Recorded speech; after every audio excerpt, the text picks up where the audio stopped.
Alright, everyone, up here at the camera. Eric, you don't even fucking know what to do right now. Oh, well, let me out. Oh my God. Barack Obama is president. Barack Obama is the president. Victory lap. Victory lap around the gateway. Really close. Filling space right now. Focus on Brittany. Talk about it, Brittany. Talk about blowing my mind. Blowing my mind. Saying. I just don't even know. Maybe stop. Maybe. Yes. Morgan, talk to me. I'm gonna wait until the morning.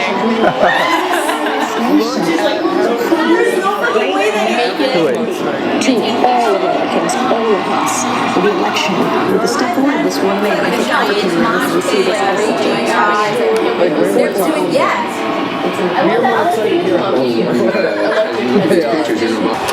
Like, I'm surprised they're on flaming buildings here.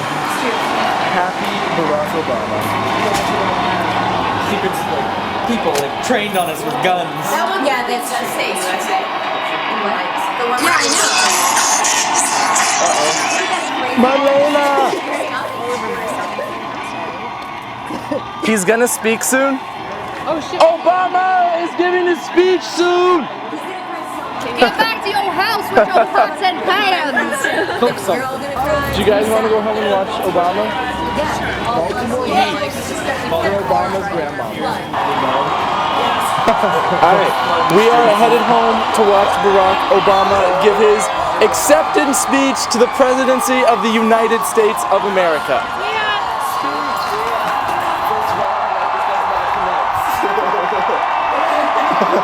In the words of Jay-Z.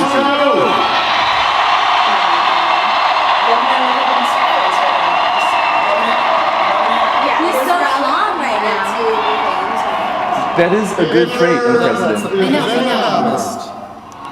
Who still doubts that America is a place where all things are possible. Yeah, really. Yeah. Who still wonders if the dream of our founders is alive in our time. Who still questions the power of our democracy. Crazy speaker. Tonight is your answer. Can you imagine being there? No, I don't even want to talk.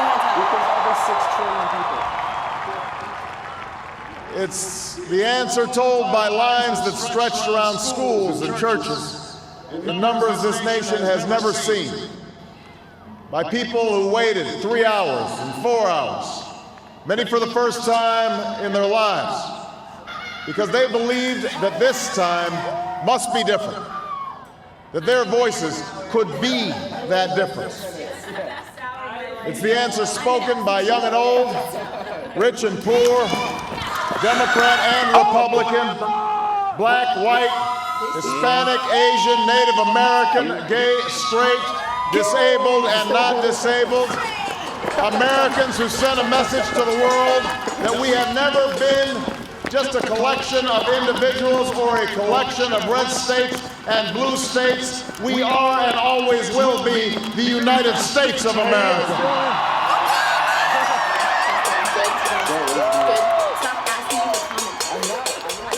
MICA?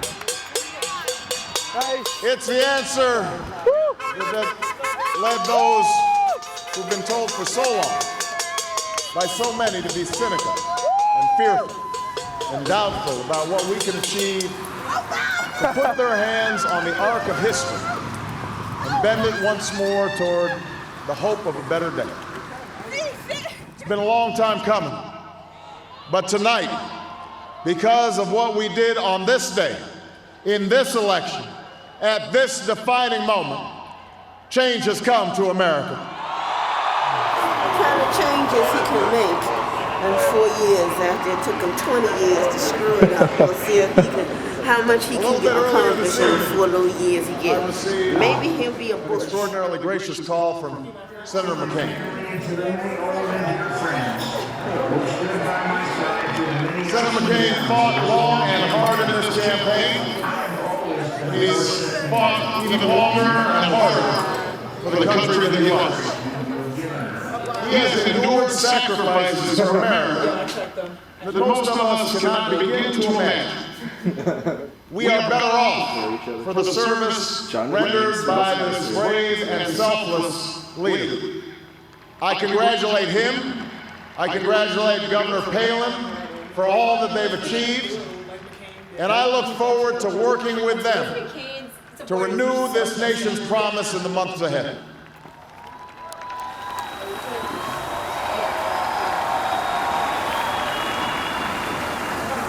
I want to thank my partner in this journey, a man who campaigned from his heart and spoke for the men and women he grew up with on the streets of Scranton and rode with on the train home to Delaware, the Vice President-elect of the United States, Joe Biden.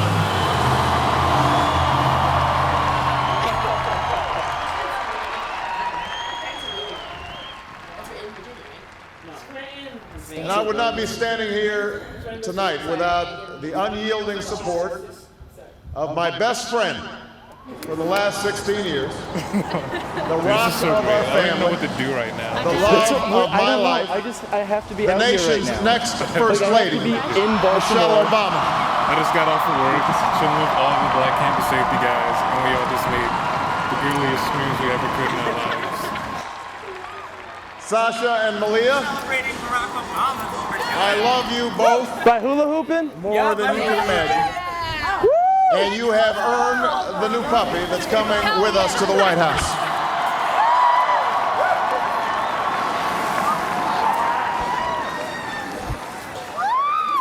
And while she's no longer with us, I know my grandmother's watching, along with the family that made me who I am. I miss them tonight. I know that my debt to them is beyond measure. To my sister Maya, my sister Alma, all my other brothers and sisters, thank you so much for all the support that you've given me. I'm grateful to them. For longer than like a minute, because I'm still in shock. To my campaign manager, David Plouffe.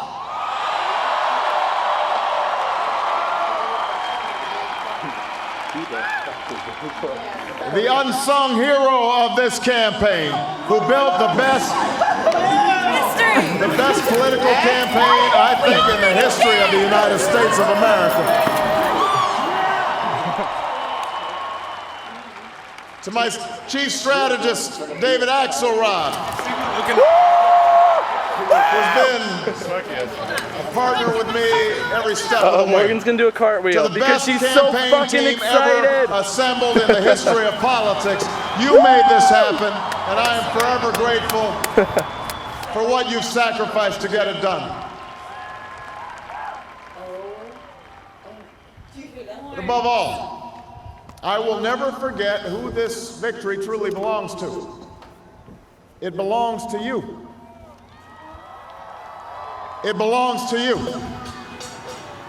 I was never the likeliest candidate for this office. We didn't start with much money or many endorsements. Our campaign was not hatched in the halls of Washington. It began in the backyards of Des Moines, the living rooms of Congress, the front porches of Charleston. It was built by working men and women who dug into what little savings they had to give $5, $10, $20 to the cause.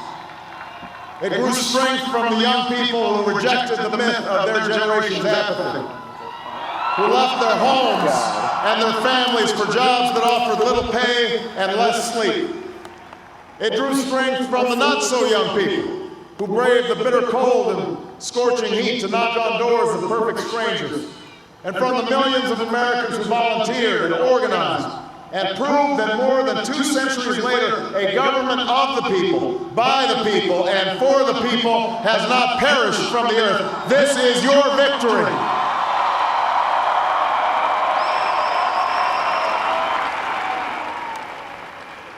Now, I know you didn't do this just to win an election.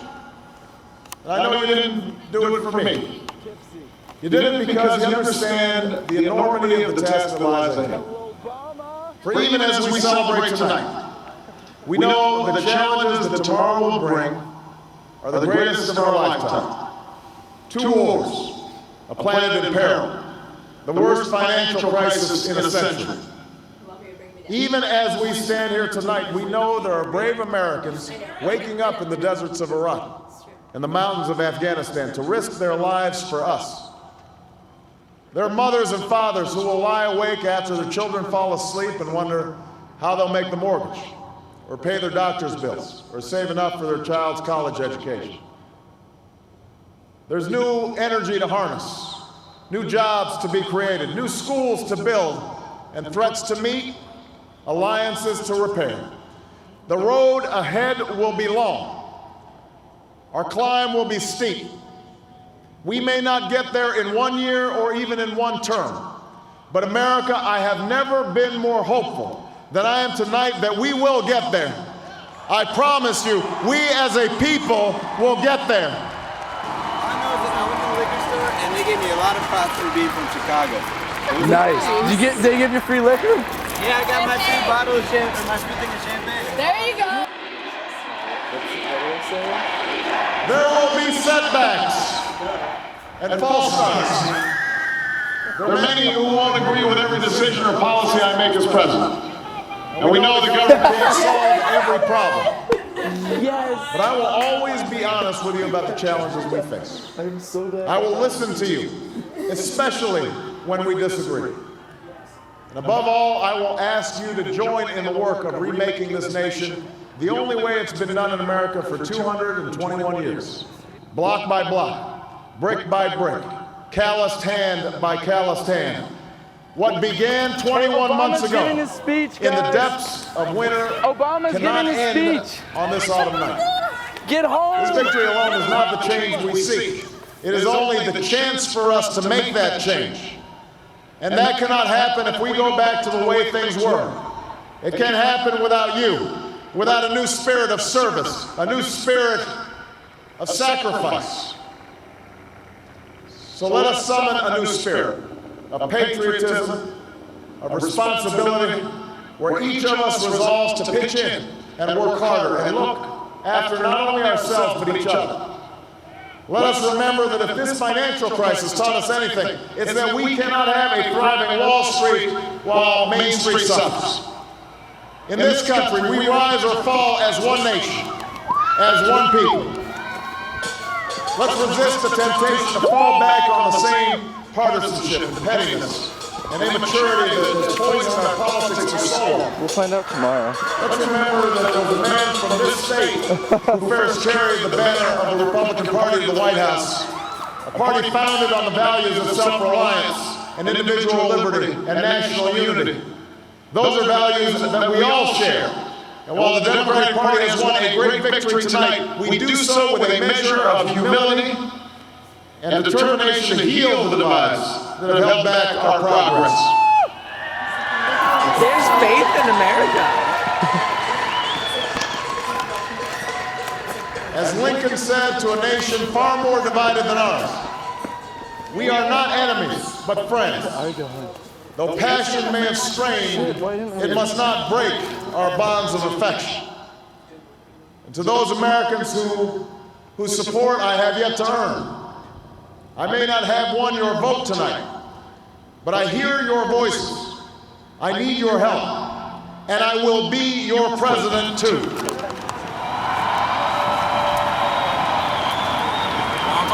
Obama!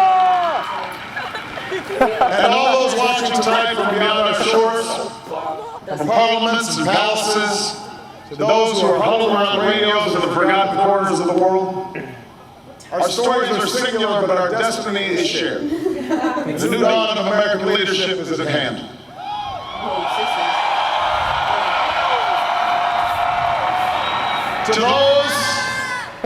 To those who would tear the world down, we will defeat you. To those who seek peace and security, we support you. And to all those who have wondered if America's beacon still burns as bright, tonight we prove once more that the true strength of our nation comes not from the might of our arms or the scale of our wealth, but from the enduring power of our ideals, democracy, liberty, opportunity, and unyielding hope.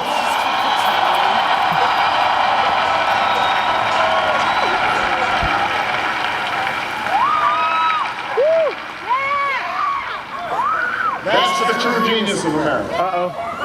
That America can change. Our union can be perfected. What we've already achieved gives us hope for what we can and must achieve tomorrow. This election had many firsts, and many stories that will be told for generations, but one that's on my mind tonight is about a woman who cast her ballot in Atlanta. She is a lot like the millions of others who stood in line to make their voice heard in this election, except for one thing. Ann Nixon Cooper is 106 years old.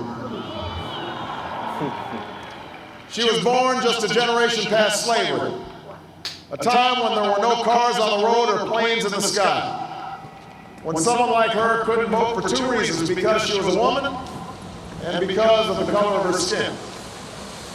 And tonight, I think about all that she's seen throughout her century in America. The heartache and the hope, the struggle and the progress. The times we were told that we can't. And the people who pressed on with that American creed, yes we can. At a time when women's voices were silenced and their hopes dismissed, she lived to see them stand up and speak out and reach for the ballot. Yes, we can. When there was despair in the Dust Bowl and depression across the land, she saw a nation conquer fear itself with a new deal, new jobs, a new sense of common purpose. Yes, we can. When the bombs fell on our harbor, and tyranny threatened the world, she was there to witness a generation rise to greatness, and a democracy was saved. Yes, we can. She was there for the buses in Montgomery, the hoses in Birmingham, a bridge in Selma, and a preacher from Atlanta who told the people that we shall overcome. Yes, we can. A man touched down on the moon. A wall came down in Berlin. A world was connected by our own science and imagination. And this year, in this election, she touched her finger to a string and cast her vote. Because after 106 years in America, through the best of times and the darkest of hours, she knows how America can change. Yes, we can. America, we have come so far. We have seen so much, but there's so much more to do. So tonight, let us ask ourselves, if our children should live to see the next century, if my daughters should be so lucky to live as long as Ann Nixon Cooper, what change will they see? What progress will we have made? This is our chance to answer that call. This is our moment. This is our time to put our people back to work and open doors of opportunity for our kids, to restore prosperity and promote the cause of peace, to reclaim the American dream and reaffirm that fundamental truth that out of many we are one, that while we breathe, we hope, and where we are met with cynicism and doubt and those who tell us that we can't, we will respond with that timeless creed that sums up the spirit of a people. Yes, we can. Thank you. God bless you. And may God bless the United States of America.